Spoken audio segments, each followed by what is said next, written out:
รรมะสอนใจก็ได้ดวงตาเห็นธรรมพระพุทธองค์ทรงตรัสเป็นบัวพ้นน้ำร่ำสอนเพียงไม่กี่คำรสพระธรรมซาบซึ้งถึงใจบัวปริ่มริมน้ำรอแสงพระธรรมคำจุนนับว่ามีบุญปางก่อนเป็นทุนสร้างไว้ฝักใฝ่ธรรมะรักษา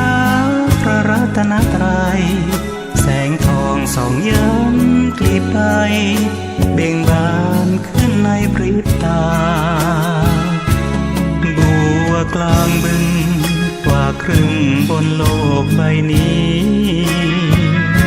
กว่าจะโชคดีเปล่งกลีบสีต้องใช้เวลาอธิบายยกสายแม่น้ำทั้งห้าเหยียบย่างสู่วัยชราเห็นศรัทธาก็เกือบจะสายชีวิตน่าเศร้า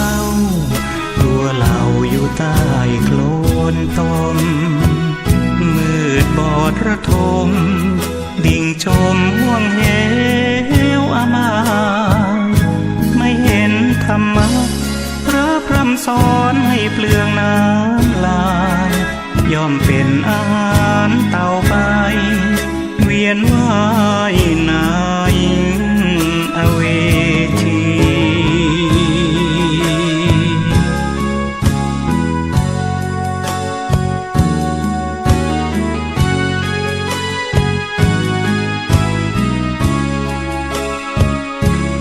บัวกลางบึง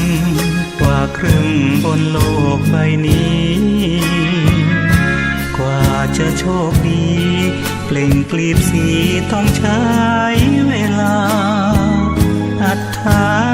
ธิบายยกสายแม่น้ำทั้งห้าเหยียบย่างสู่วัยชราเห็นศรัทธาก็เกือบจะสายชีวิตน่าเศร้าตัวเราอยู่ใต้โคลนตมมืดบอดระทมดิ่งจมห่วงเหวอามายไม่เห็นธรรมะพระพร่ำสอนให้เปลืองน้ำลายย่อมเป็นอาหารเต่าไปเวียนว่ายนาน